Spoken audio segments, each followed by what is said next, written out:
Bonjour tout le monde, mon nom est Robert Gauthier et bienvenue à la chaîne qui s'appelle Lumière sur la prophétie biblique. On est en train d'étudier le prophète Osée. La raison pourquoi j'ai pris le prophète Osée, c'est parce qu'Osée nous conte l'histoire des 10 tribus qui seront emmenées en captivité au nord. Puis la parole de Dieu nous enseigne qu'elles sont là jusqu'à ce jour. Et puis, lorsqu'on étudie la Bible, nous autres, habituellement, on oublie les 10 tribus, puis on s'en va avec les 2 tribus, Judas puis Benjamin, qui sont responsables d'avoir crucifié le Seigneur Jésus. Mais c'est important de connaître aussi l'histoire des 10 tribus, parce que là arrive le premier ennemi qui est appelé l'Assyrien. Maintenant, l'Assyrien est très important parce que ça va être le dernier des ennemis à apparaître, pour ainsi dire, sur la scène de la parole de Dieu, à part de Gog puis Magog, qui est autre chose, complètement autre chose. Alors, on commence, on est rendu au chapitre 12. Écoutez, quelquefois, ça me prend un peu de temps à faire des vidéos, mais ça me prend beaucoup de temps même. Mais c'est parce que je veux une certaine qualité. Et puis aujourd'hui, on va s'occuper de Jacob, ce cher Jacob. Il y a une raison pourquoi que l'Esprit de Dieu nous emmène ici à Jacob, puis on va voir. Écoute, je vous l'ai dit immédiatement, là, c'est que les 10 nations vont reprendre le chemin, pour ainsi dire, que Jacob a fait. Ils vont faire comme Jacob a fait, puis finalement, ils vont revenir à l'Éternel comme Jacob a fait. Alors, on va commencer tout simplement. On va aller dans les... Ici, là, OK, ce quarter screen, c'est parfait. On peut commencer, je pense. Oui. Alors, écoutez bien, dans la prophétie biblique, là, il y a des enfants qui apparaissent et qui sont importants. Dans notre cas qui va nous occuper, là, c'est l'histoire de 2 jumeaux. On va en prendre un.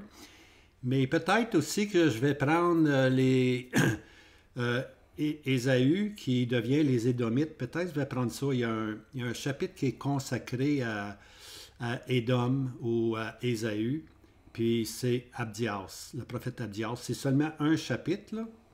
Et puis celui-là ici, il y en a 12. Alors, vous voyez la différence un peu. Mais c'est un chapitre tellement important parce qu'il faut comprendre ce que Ésaü est devenu. Alors, il va y avoir 2 jumeaux, OK, qui vont prendre une grande importance pour illustrer les voies de Dieu. OK? Alors, dans le chapitre maintenant qui va nous occuper, nous allons regarder à Jacob, puis sans doute après Osée, on prendrait le prophète Abdias. Voilà, je l'ai dit ici. Des fois, je l'écris de l'avance, puis je ne réalise pas que je vais le dire.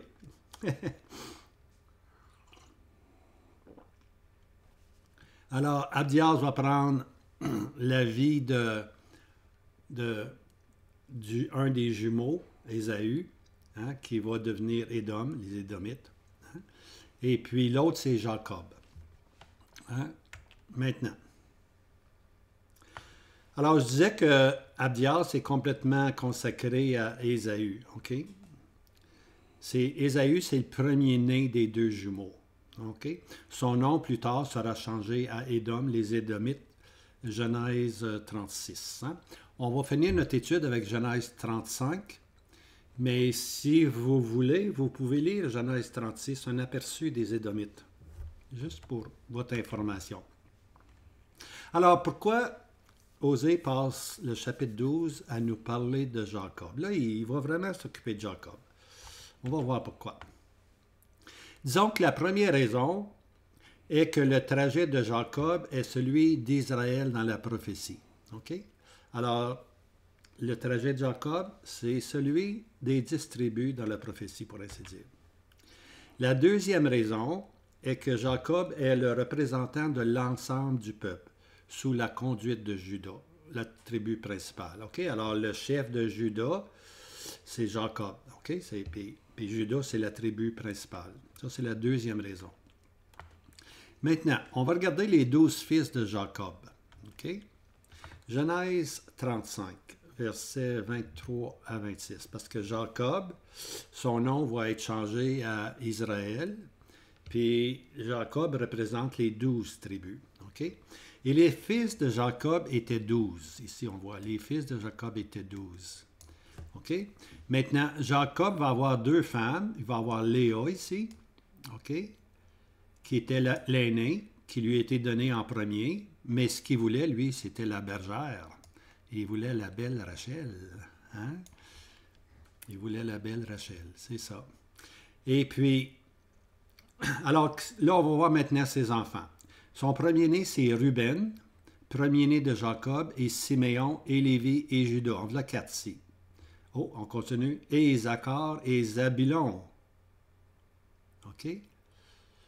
Alors, de Léa, la fille aînée, il va y avoir Ruben, il va y avoir Siméon, Lévi, 3, Judas, 4, Isaacar, 5 et 6. Zabulon. OK? Alors, Léa a eu beaucoup d'enfants. Elle en a eu la moitié, une demi-douzaine juste à elle. Hein? Et les fils de Rachel. Rachel, maintenant, en a eu 2, Joseph et Benjamin. Maintenant, Rachel avait aussi une servante qui s'appelle Bilha. OK? Le fils de Bilha, la servante de Rachel. Alors, Dan et Nephtali vont naître de la servante. OK? Et les fils de Zebpa, ça c'est la servante de Léa maintenant. Okay? Elle va avoir Gad, puis elle va avoir Aser. Ce sont les fils de Jacob qui lui naquirent à Padam Aram. Alors 12 enfants, plusieurs des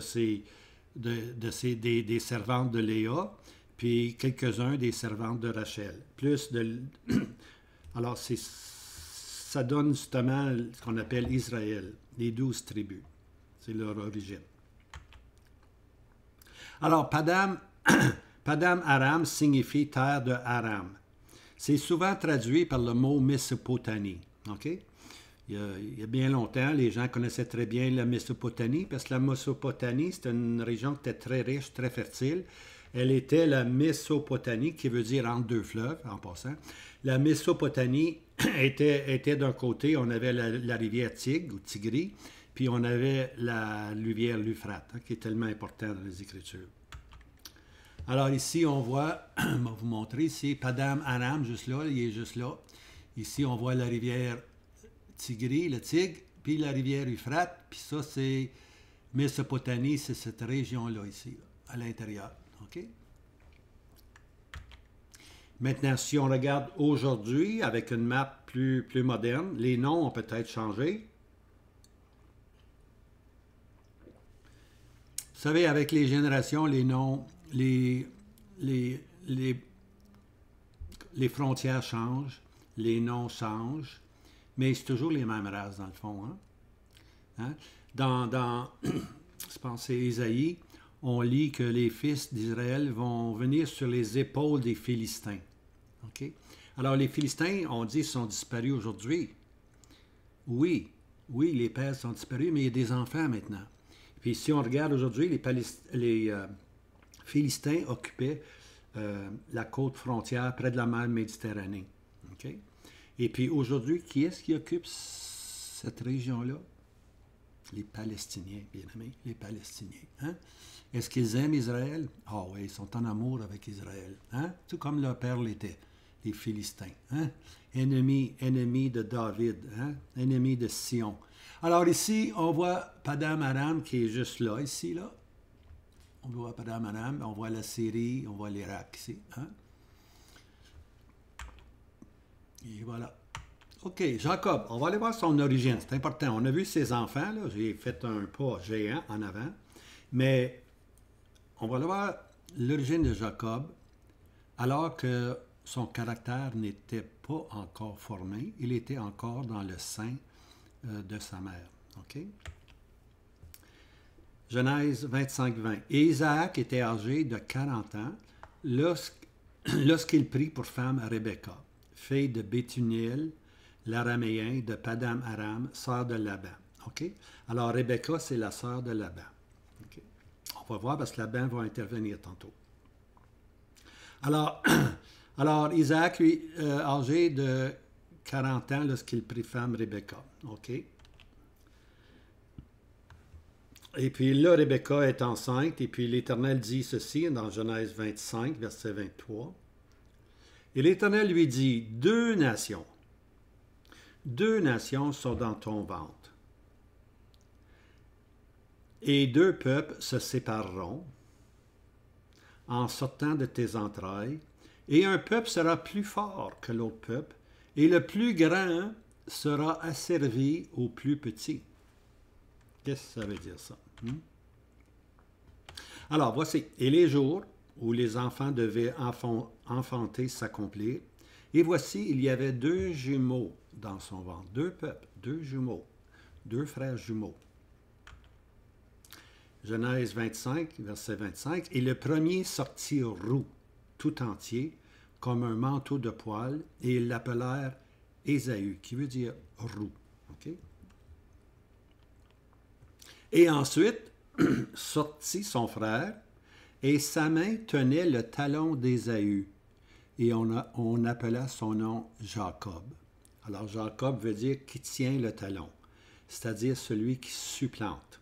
Maintenant, si je remarque bien, c'est supplanter veut dire prendre la place d'un autre. Alors, avant même, marquez bien là, dans le sein de sa mère, dans le sein de Rebecca, avant même que le caractère de Jacob fût formé, pour ainsi dire, comme un supplanteur, déjà, il voulait prendre la première place. Hein? Il voulait prendre la place du premier-né, qui était Ésaü. Alors, pourquoi agir ainsi dans le sein de sa mère? Alors, comme je disais, avant même que son caractère soit formé, il voulait la première place, ou ce qu'on appelle communément dans la Bible le droit du premier-né. Maintenant, c'est une bénédiction spéciale. Le premier-né est une bénédiction spéciale. Vous allez voir. Le droit de naissance ou premier-né était un don de Dieu. Hein? On lit souvent ça, le premier-né, mais c'est important le premier-né. Une double portion de l'héritage allait être au premier-né. C'est ça que Dieu avait dit. Voici le verset. Deutéronome 21, versets 15 à 17. Si un homme a deux femmes, l'une aimée et l'autre haïe, et qu'elle lui ait enfanté un fils, tant celle qui est aimée que celle qui est haïe, que le fils premier-né soit de celle qui est haïe, hein? Alors le jour où il fera l'héritage ou héritier à ses fils, ce qu'il est à lui, il ne pourra pas faire premier-né le fils de celle qu'il est aimée. Okay? Alors si le premier-né était né d'une femme qui haïssait, bien, plus tard, si la femme qu'il aimait lui donnait un fils, il ne pouvait pas lui donner le droit du premier-né. Hein? Alors, de préférence au fils qui est haï. Alors, il voulait faire une différence, mais non, l'Éternel dit non, son premier-né, même si ta femme est haïe, c'est ton premier-né. Alors, lequel est le premier-né? Mais il reconnaîtra pour le premier-né le fils de celle qui est haïe. Hein? Alors, voici, pour lui donner une double portion. Hein? Même s'il haïssait sa femme, son premier-né avait une double portion de l'héritage.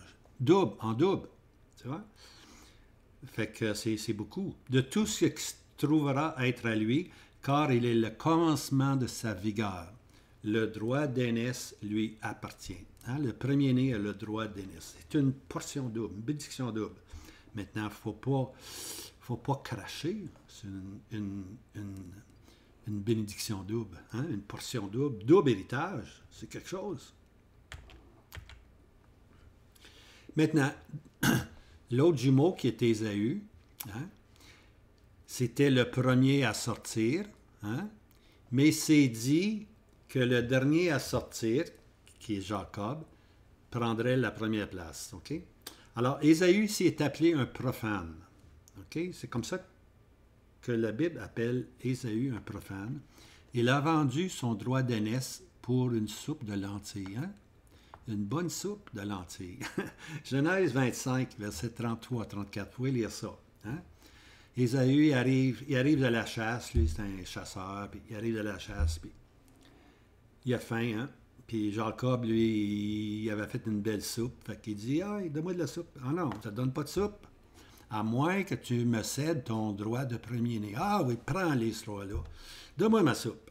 c'est comme ça que c'est arrivé. Il a perdu son droit de premier-né. Double héritage. Il l'a regretté, hein? Mais c'était une repentance qui n'a rien donné, tout simplement. Alors, quoique Jacob fut souvent un supplanteur en action, c'est ça qui va caractériser Jacob, hein? Toujours en train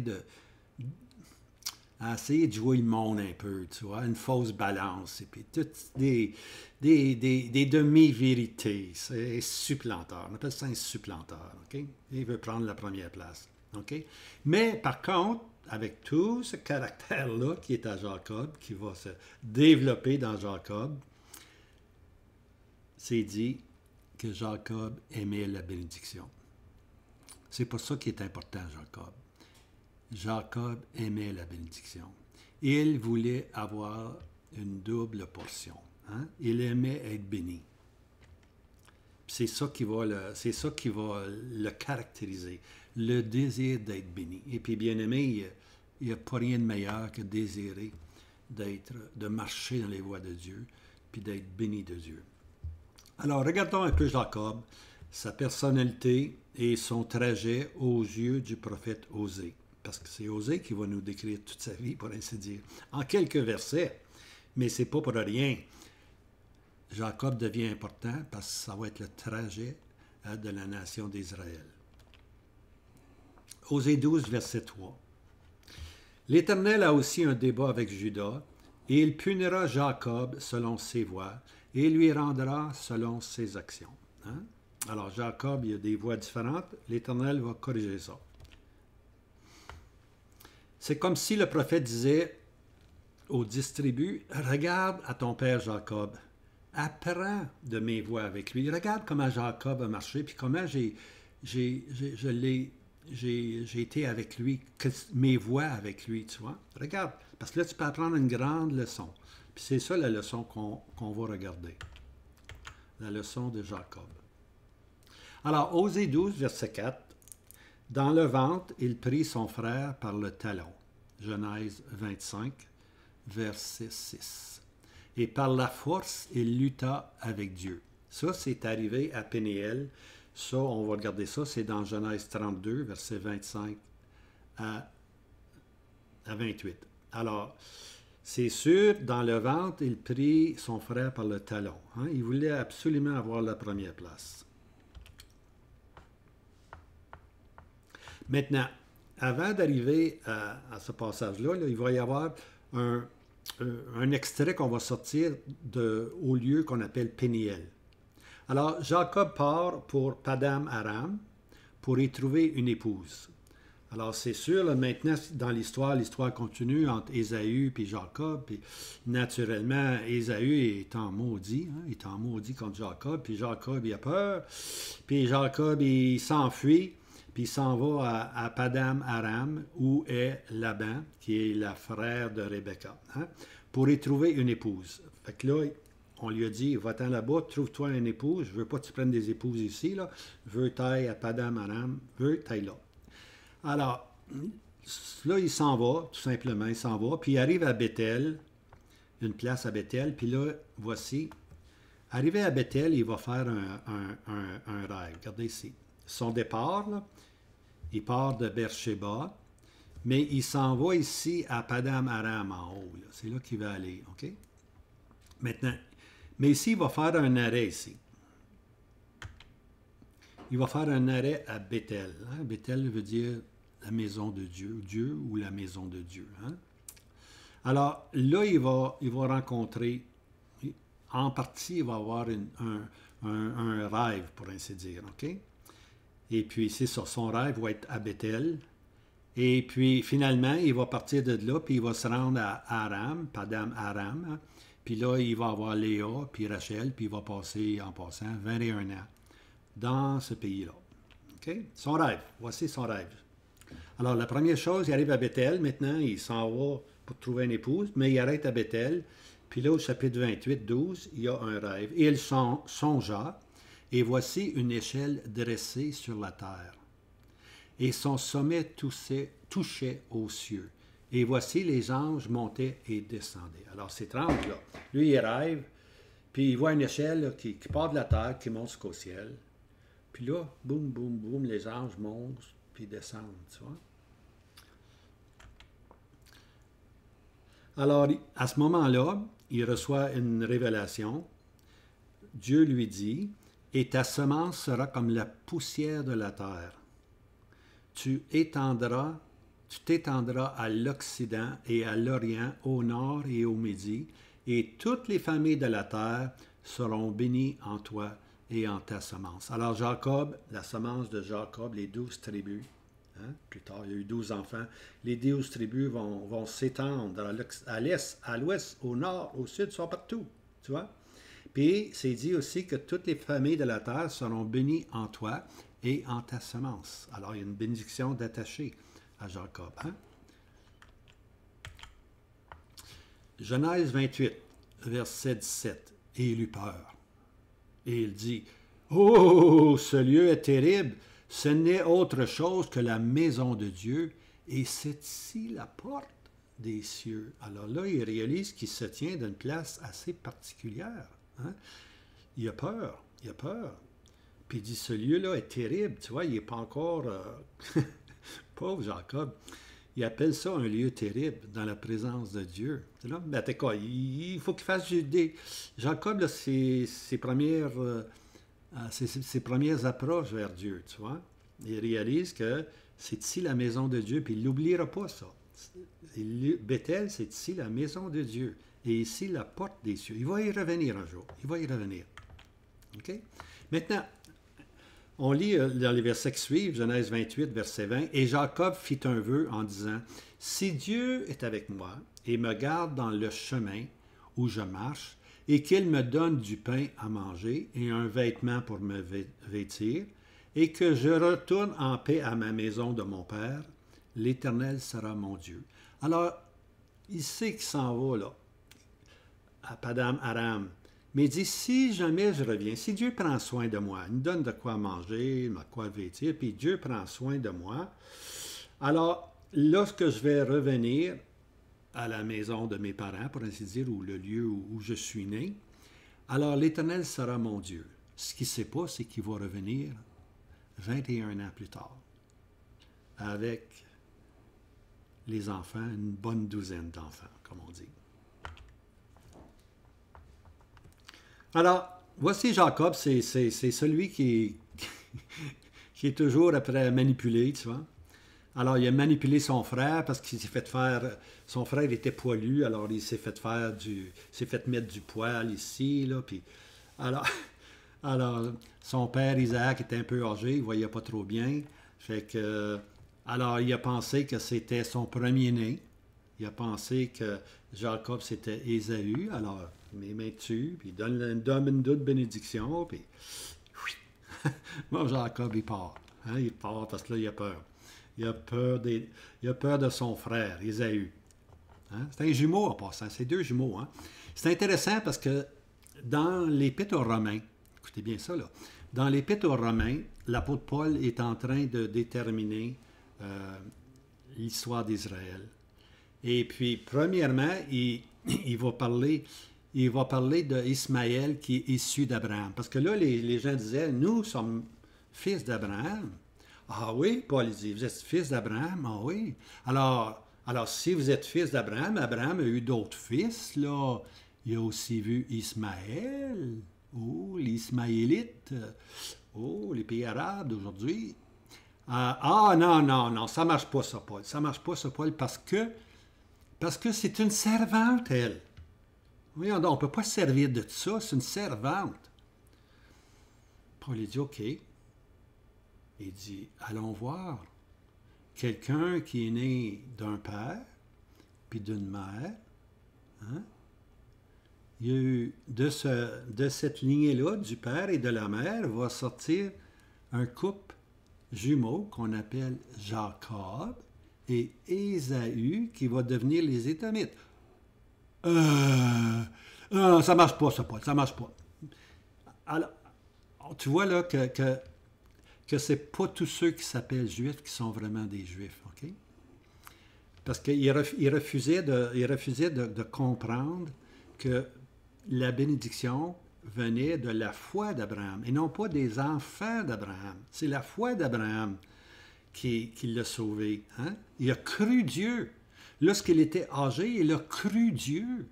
Impossible d'avoir des enfants à son âge, lui et sa femme, mais il crut Dieu. Hein? Et il fut justifié par sa foi. Alors, c'est la foi qui est le principe du salut. Alors là, on retourne à notre Jacob, notre supplanteur. Puis là, Jacob, il arrive chez Laban. Maintenant, comme je disais, Laban, c'est son oncle, parce que Rebecca, c'était la sœur de Laban. Okay?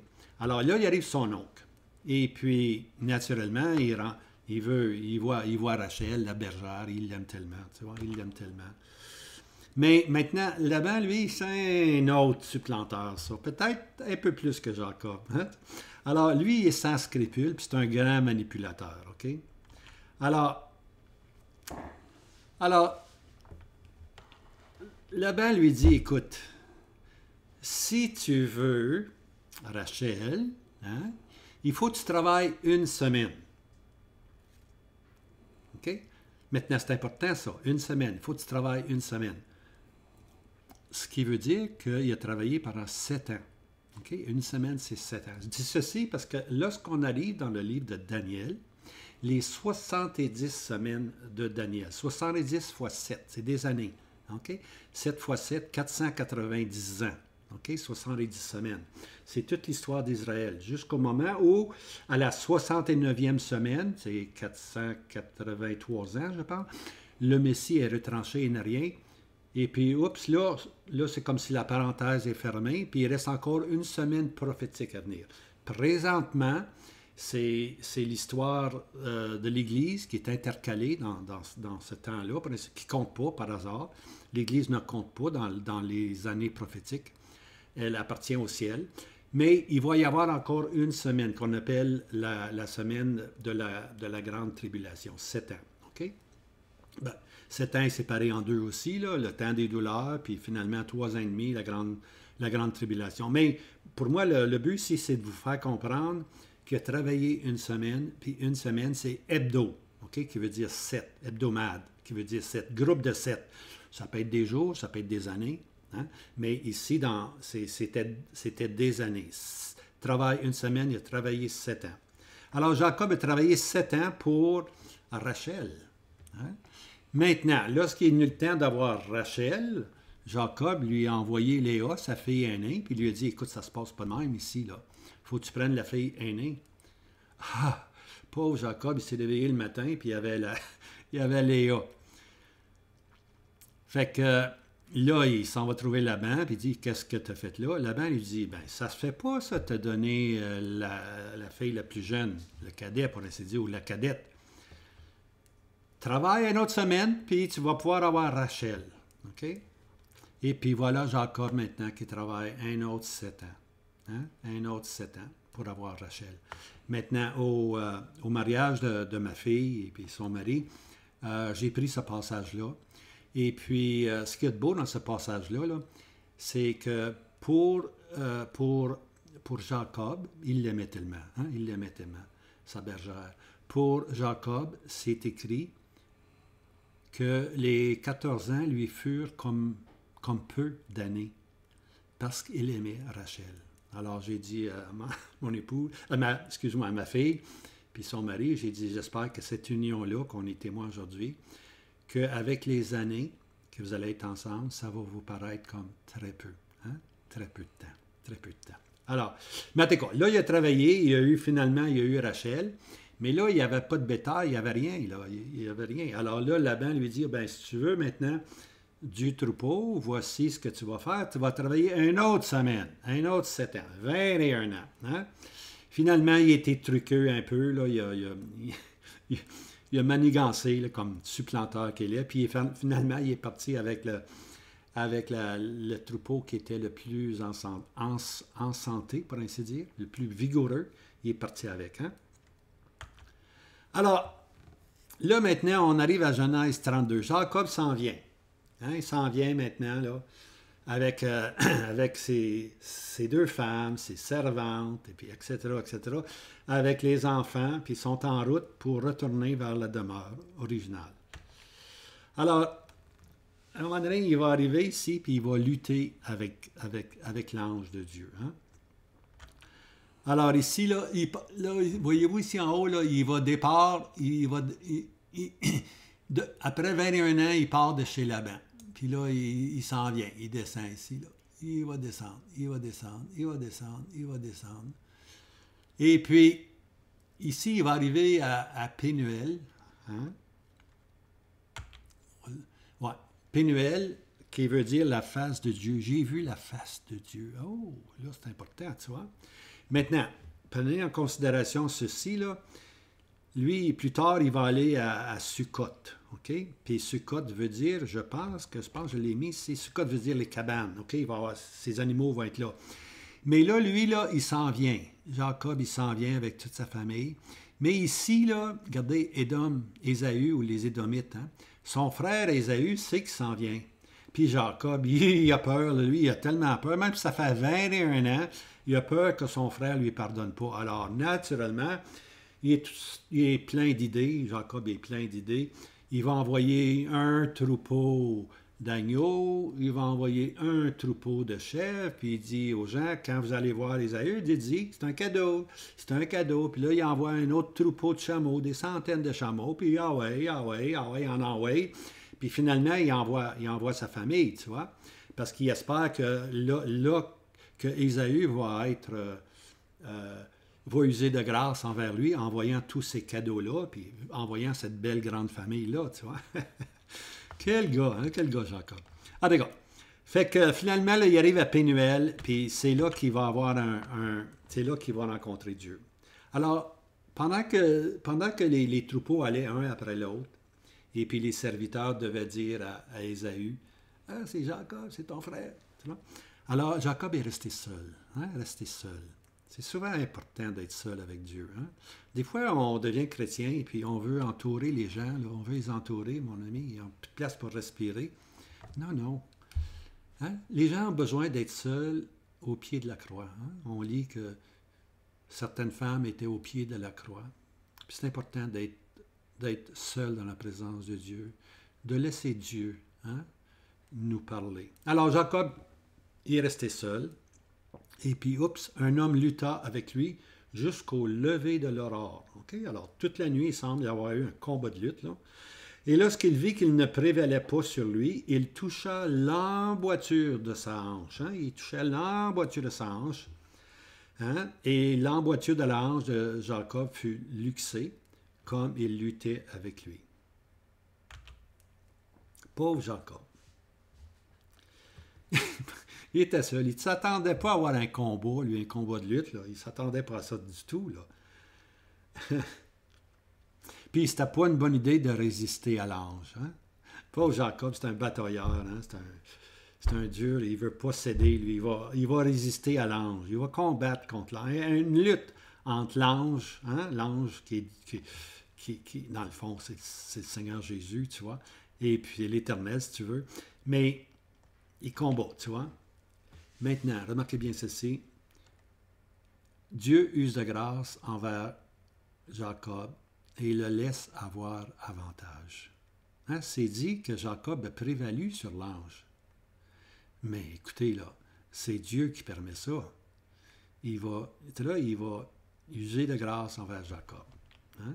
Genèse 32, 28. « Car tu as lutté avec Dieu et avec les hommes et tu as prévalu. » Maintenant, il n'aurait pas prévalu, au moins que Dieu use de miséricorde ou de grâce envers Jacob. Hein? Sœur Jacob, hein, c'est tout un gars. Il résiste avec ses propres forces, comme si tout dépendait de lui-même. Hein? On est comme ça des fois dans la vie. Hein? Je vais le faire, je suis capable, je vais le faire, je ne vais pas être personne. Hein? Alors, Jacob était un peu comme ça, un peu comme nous, beaucoup comme nous. Maintenant, l'emboîture de sa hanche est touchée, puis il est déboîté. Hein? Maintenant, Jacob, il tient encore à la bénédiction. Remarquez bien, là, la hanche déboîtée. Hey, quand tu as la hanche déboîtée, là, je ne connais pas ça, mais je sais que tu n'as pas de force. Tu ne peux pas avoir de force si ta hanche est déboîtée. Il était faible.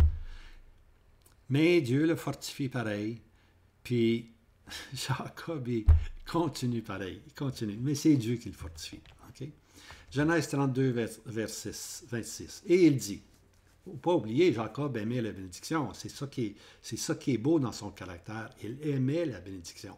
Et il aimait le droit de premier-né. Et il dit, laisse-moi aller, car l'ange dit, laisse-moi aller, car l'aurore se lève. Et il dit, je ne te laisserai point aller sans que tu m'aies béni. Hein? Non, non, non, je ne te laisse pas aller. Donne-moi une bénédiction, bénis-moi. Hein? Genèse 32, verset 28, et il dit, ton nom ne sera plus appelé Jacob, hein? Le supplanteur, mais ton nom sera Israël. Je pense que ça veut dire prince, car tu as lutté avec Dieu et avec les hommes, et tu as prévalu. Tu as lutté avec Dieu et les hommes, et tu as prévalu. Dieu a usé de grâce envers lui. Alors, c'est ça. Ça veut dire, Israël veut dire vainqueur ou prince de Dieu. Hein? Son nom, sa bénédiction, c'est que son nom est changé de Jacob à Israël. Hein? Puis on connaît Israël, la nation d'Israël. Hein? Genèse 32, verset 29. Et Jacob demanda et dit, je te prie, déclare-moi ton nom. Alors là, il veut savoir le nom de Dieu. On se rappelle, la première rencontre, à Bethel, il avait vu l'échelle qui était de la terre au ciel, puis les anges qui communiquaient, le ciel puis la terre qui communiquaient ensemble. Je pense que c'est une image du millénium, hein, où la terre puis le ciel vont communiquer ensemble. Alors, là, maintenant, là, il a lutté avec l'ange de l'Éternel, qui est l'Éternel, puis Jacob dit, demande maintenant, donne-moi ton nom, déclare-moi ton nom. Et il dit, pourquoi demandes-tu mon nom?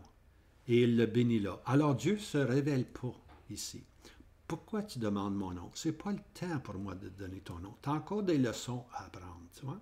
Tu es un croyant, mais la révélation n'est pas complète. Quand on se convertit, là, bien-aimé, ce n'est pas tout de suite là, qu'on apprend des choses. Non, c'est avec les années qu'on apprend la profondeur. Hein? La profondeur de la grâce de Dieu. Puis on a besoin de connaître ça. Il ne faut pas faire une connaissance superficielle. Ah oui, Jésus, je le connais, Jésus. Non. Il faut être seul avec le Seigneur Jésus. Il faut lire sa parole. Il faut étudier sa parole. Il faut étudier la parole de Dieu. C'est notre manne du matin. Si on ne mange pas le matin, on n'a pas de force. Alors, il faut se nourrir de la parole de Dieu. OK? Alors, il ne lui donne pas son nom, mais il le bénit pareil. OK? Alors, comme je disais, un individu comme Jacob peut être un croyant, mais aussi longtemps qu'on marche dans notre propre force, on n'est pas en mesure vraiment de connaître le nom de Dieu. Hein? On ne connaît pas la grandeur du nom de Dieu. Je suis. Hein? Dieu qui, je suis, hein? Qui s'est révélé à Abraham, je suis. Celui, je suis. C'est Dieu. OK? Jacob devrait attendre une autre intervention de Dieu. OK? Ça va être sa troisième.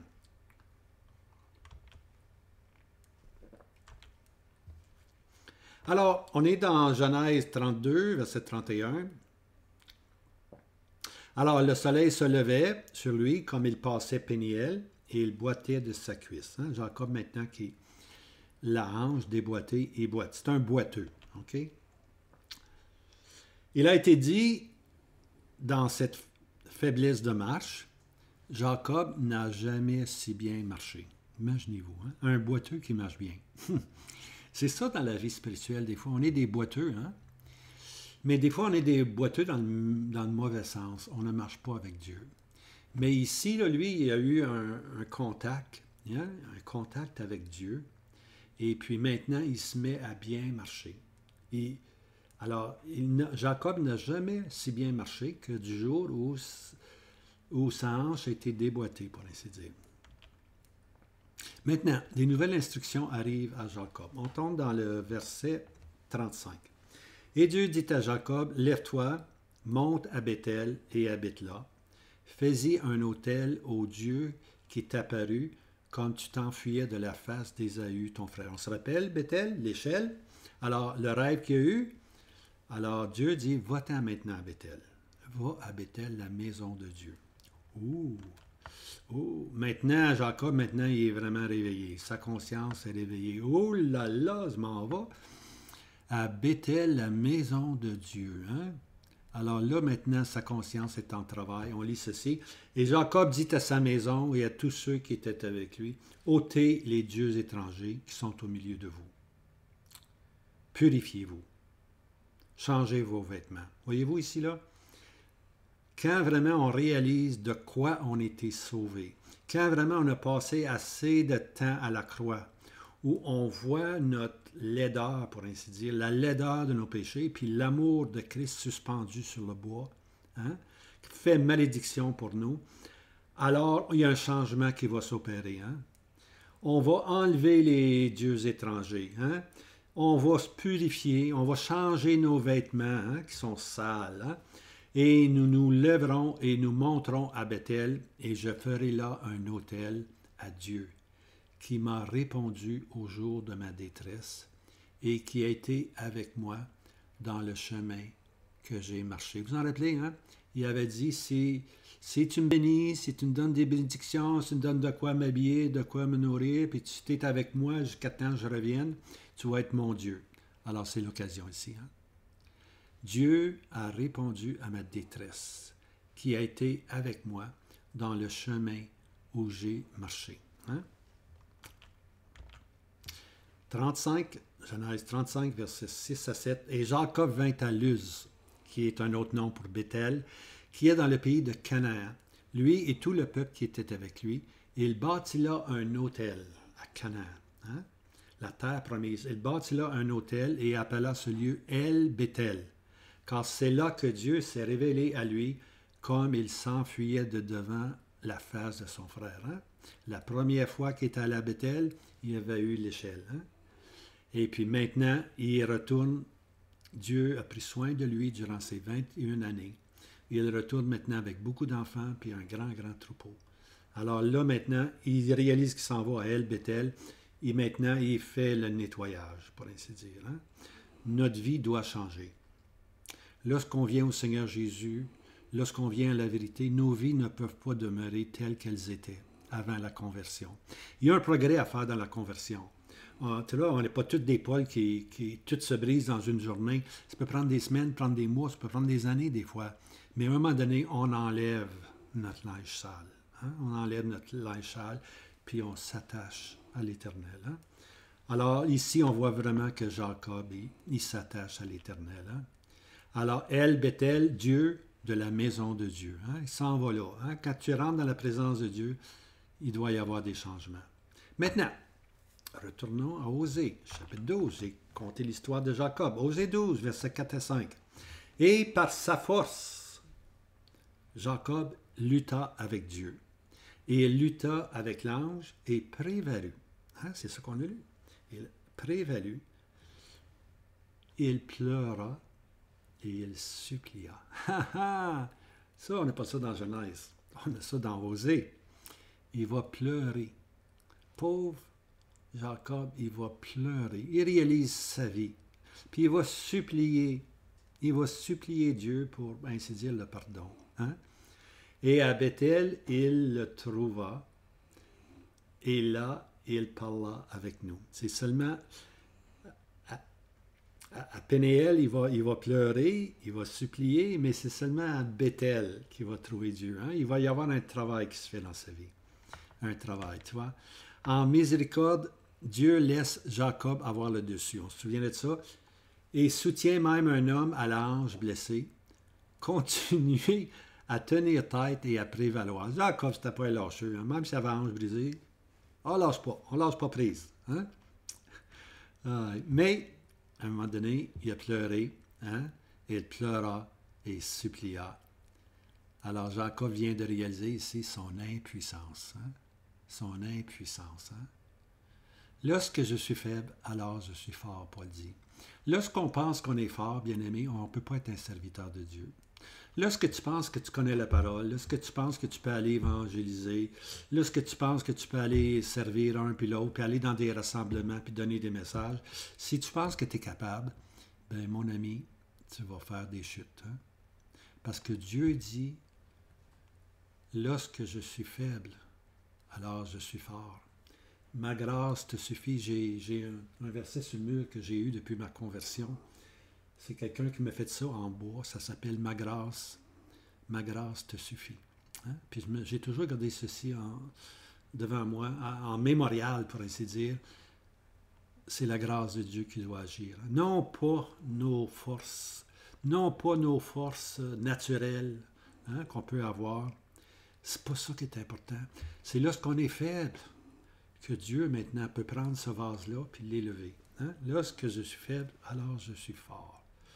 Alors il réalise sa puissance ici, puis la repentance va suivre dans Jacob. À Bethel, il a vraiment trouvé Dieu. Il a vraiment trouvé Dieu. Hein? Il a enlevé maintenant toutes les idoles, changé son linge, etc. Alors, Judas, tout comme Éphraïm, doit trouver ce chemin. Hein? Judas, tout comme Éphraïm, doit trouver ce chemin. C'est pour ça que Jacob est tellement important. C'est le chemin qu'Israël, comme nation, prend. Une nation qui aime se péter les bretelles, hein? Orgueilleuse, se dit puissante, mais ont besoin d'aller au pied de la croix pour réaliser que leur orgueil religieux ne donne absolument rien. Hein? Ce sont des sépulcres blanchis. Hein? Le Seigneur Jésus dit des sépulcres blanchis. Hein? Et puis, alors c'est ça le trajet des 12 tribus. C'est ça le trajet des 12 tribus. Regardez, hein? Comme si le prophète disait, regarde à Jacob, regarde l'histoire de Jacob. Lui aussi, il se pensait fort, il se pensait puissant. Mais l'Éternel est intervenu en miséricorde, puis la même chose va vous arriver, c'est l'Éternel qui va intervenir en miséricorde. Osée 12, verset 7. Et toi, retourne à ton Dieu. Hein?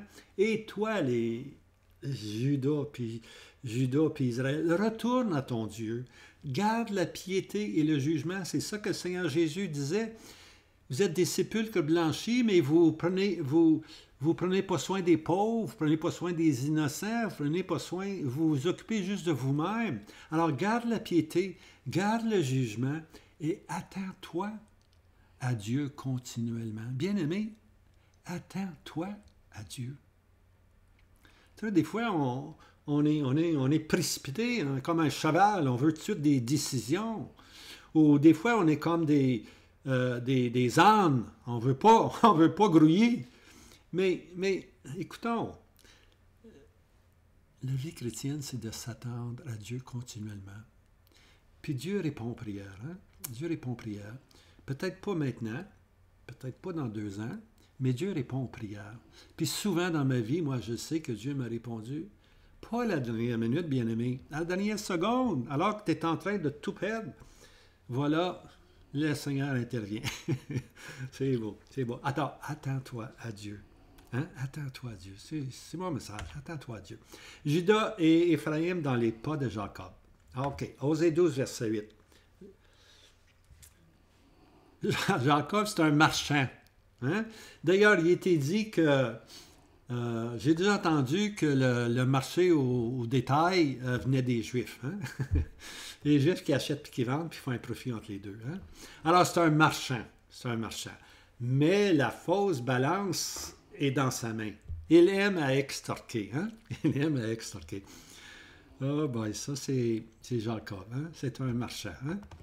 Osée 12, verset 9. Et Éphraïm dit, toutefois, je me suis enrichi et je me suis procuré des biens. Dans tout mon travail, on m'a trouvé contre moi aucune iniquité qui soit péché. Sa conscience n'est même pas touchée, bien-aimé. Il continue à extorquer, puis des balances fautes, puis il dit, si tu regardes ça, je me suis enrichi, je me suis procuré beaucoup de biens, tout mon travail n'a pas été en vain, hein? Puis il n'y a pas de péché en moi. Hein? Wow! Ça, c'est quand la conscience est endormie. Hein? La conscience est endormie. Et puis si vous lisez dans l'Apocalypse, au chapitre 3, je pense, on arrive à la Odyssée. Hein? Je me suis enrichi. Je n'ai besoin de rien. C'est la profession chrétienne. Hein? Aujourd'hui, l'Église n'a pas besoin de l'Esprit de Dieu. Ben non, il n'y a plus besoin de l'Esprit de Dieu. Plus besoin des dons. En tout cas, vous savez ce que je veux dire, là? On est rendu loin. On est vraiment rendu loin. OK? une conscience qui refuse d'admettre son péché. Hein? Voilà. Osée 12, verset 10. « Et moi, l'Éternel, ton Dieu, dès le pays d'Égypte, je te ferai encore habiter sous des tentes, comme au jour de la fête solennelle. » Habiter sous les tentes, c'est la fête, ce qu'on appelle la fête des tabernacles. Hein? Aujourd'hui, on voit, là, si tu regardes des photos d'Israël, les Juifs sont en appartement d'un gros high-rise, puis dehors, tu regardes un paquet de plywood, un paquet de bois. Tout le monde a une cabane, pour ainsi dire.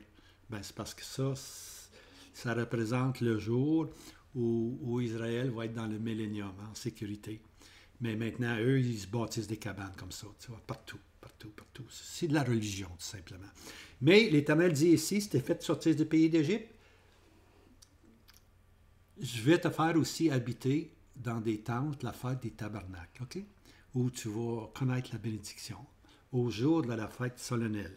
Alors, les fêtes solennelles, il y a 7 fêtes solennelles qu'on appelle les 7 fêtes de l'Éternel. Hein? Alors, dès l'Égypte, Dieu s'est occupé d'eux et dans ses propos éternels, okay, dans les pensées de Dieu, dans les grandes pensées de grâce et de bénédiction, Éphraïm puis Juda vont revenir repentants, puis ils vont pouvoir célébrer la fête des tabernacles, qui représente le règne du millénaire, le règne du millénium. Okay? Maintenant, comme je disais, il y a 7 fêtes. 7, c'est un chiffre complet.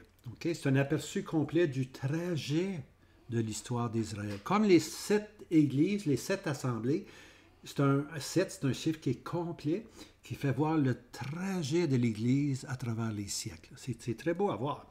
Maintenant, on s'en va ici dans les 7 fêtes de l'Éternel. Hein? Alors, il y en avait 7. Okay? Maintenant, dans l'histoire d'Israël, il en reste... J'ai de la misère ici parce que je me suis cassé le poignet, fait que je vais prendre ce main-là. Il en reste 3. Il reste 3 fêtes à venir dans l'histoire de Jacob. Okay? Maintenant, j'ai une vidéo là-dessus qui s'appelle « Les 7 fêtes de l'Éternel ». Pas une vidéo, plusieurs vidéos. Alors, si vous allez voir sur mon site, vous allez probablement les trouver. Il m'a peut-être essayé de vous les mettre quelque part. Là. Je ne suis pas tellement bon là-dedans. Mathéo. OK, allons voir maintenant les 3 dernières fêtes qui, en passant, aura lieu dans le même mois. Dans un mois, les 3 fêtes vont arriver. Boum, boum, boum. Pensez que la prophétie, c'est lent, mais quand la prophétie commence, c'est boum, boum, boum. Ça arrive vite. OK? Alors, 3 fêtes, les 3 dernières fêtes sont à venir, puis vont se passer dans un mois qu'on appelle le 7e mois. Lévitique 23, verset 24. Hein? On arrive dans le 7e mois. Et alors, voici les jours. C'est intéressant, regardez. Le premier jour du mois, du 7e mois, un mémorial de jubilation. C'est les trompettes qui se mettent à sonner. Alors, les trompettes, qu'est-ce que les trompettes font? Ils appellent le peuple de Dieu, le peuple de Dieu se réveille, puis le peuple de Dieu se met en route, pour ainsi dire, vers l'Éternel. OK, c'est le premier jour du mois. Le 10e jour du mois, oh, là, c'est le jour de propitiation. Hein? Le peuple se lamente sur le crucifié. Zacharie 12, verset 10. Chaque famille à part. C'est bien beau retourner à l'Éternel, mais notre linge est sale. On était pendant des générations, des générations, des générations. On était comme Jacob. Maintenant, on s'en va vers la présence de Dieu. On s'en va à Bethel. OK, il faut enlever les idoles, il faut enlever ci, il faut enlever ça. Alors, c'est un jour de propitiation. À ce moment-là, il réalise que celui qui a été crucifié il y a 2000 ans était le Christ, le Messie promis. Hein? Puis nous l'avons hué, nous l'avons frappé à la joue, nous n'avons eu aucune estime pour lui. Et nous avons dit des choses abominables. Tu vois? Alors, c'est maintenant le jour de la propitiation. Alors, chaque famille à part, tu vois. Le retour de Judas puis de Benjamin n'est pas le même des 10 tribus, mais ils vont tous se lamenter pour leur vie passée. OK? Alors, ils vont se lamenter sur le crucifié. Chaque famille à part. Hein? Encore là, c'est comme être au pied de la croix, être seul. Jacob était seul. Chaque famille à part. Tu n'es pas avec ta femme, là. Tu n'es pas avec tes enfants, là. Tu ne rentres pas au ciel, mon ami. Les gens pensent que tu rentres au ciel avec ta famille. Parce que toi, tu es sauvé avec ta famille. Non, moi, j'ai toujours dit à mes enfants, écoutez, la porte est étroite, large est le chemin, étroit est la porte, bien-aimé. Il y a de la place pour une personne. La foi, c'est individuel. La foi, c'est pas familial. Il va y avoir des bénédictions parce qu'on est né dans des familles chrétiennes, si tu es né dans une famille chrétienne, mais tu dois faire le pas. Tu dois dire, Seigneur Jésus, je suis un homme pécheur, sauve-moi. Hein? Alors, chaque famille à part. Tu dois faire ceci à part. Fallait dans ta chambre, fallait où tu voudras, mais fais-le. Hein? C'est le jour du salut, c'est maintenant qu'il faut le faire. Demain n'est pas à toi, tu conduis ta voiture, bang, t'es plus là. Penses-tu que tu as le temps de dire, Seigneur Jésus, sauve-moi? Tu n'auras même pas le temps, tu vas essayer de conduire à la place, tu vois. Je sais, je l'ai expérimenté. Tu vois, quand il arrive un accident, tu ne penses pas vraiment à Dieu. Tu penses à sauver ta vie, simplement. OK, ça c'est le premier jour, la trompette. Le 10e jour, la repentance, le jour de propitiation où Christ est mort. Puis le 15e jour du mois, la fête des tabernacles. Sous les tentes, c'est la bénédiction millénaire. Hein? Alors, c'est intéressant, hein? Trompette, propitiation, et puis la tente, la fête des tabernacles. Hein?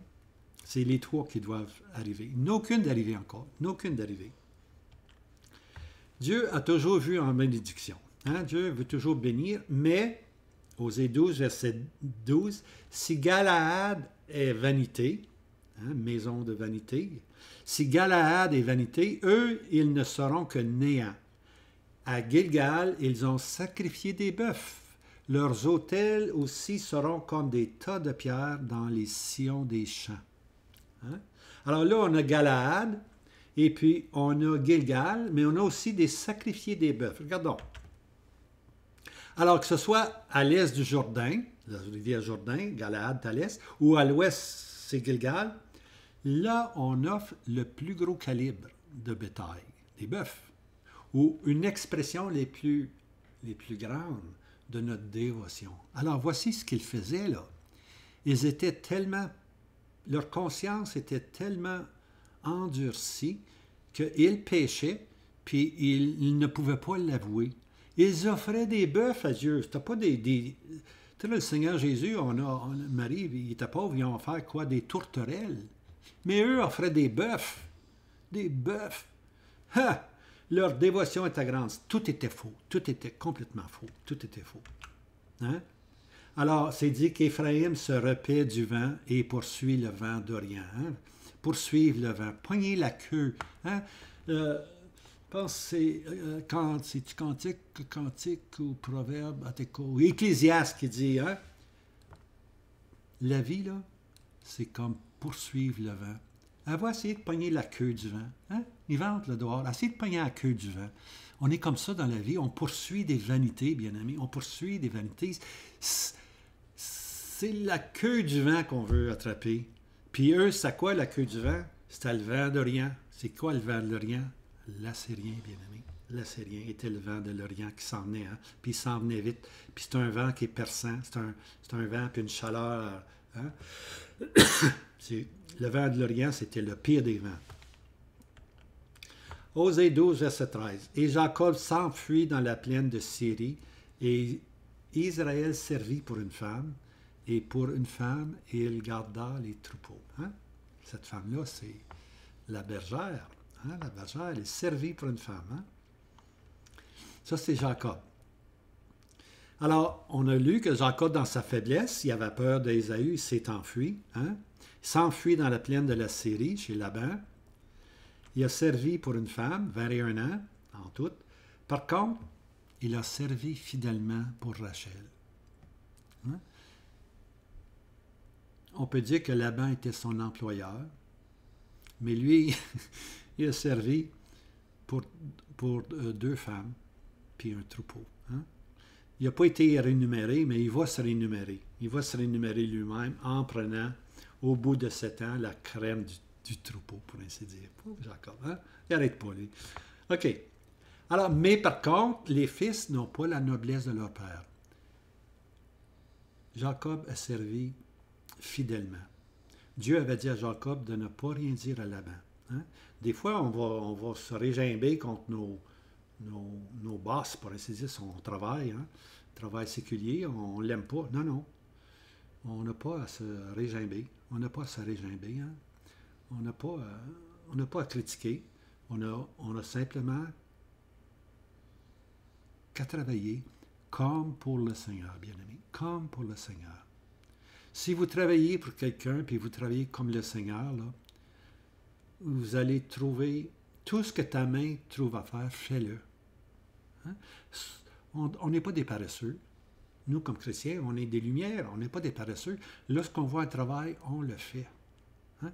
Puis même si tout semble être tranquille, on en trouve un pareil. On en trouve un. Tout ce que ta main trouve à faire, fais-le. C'est le signe d'un employé parfait, ça.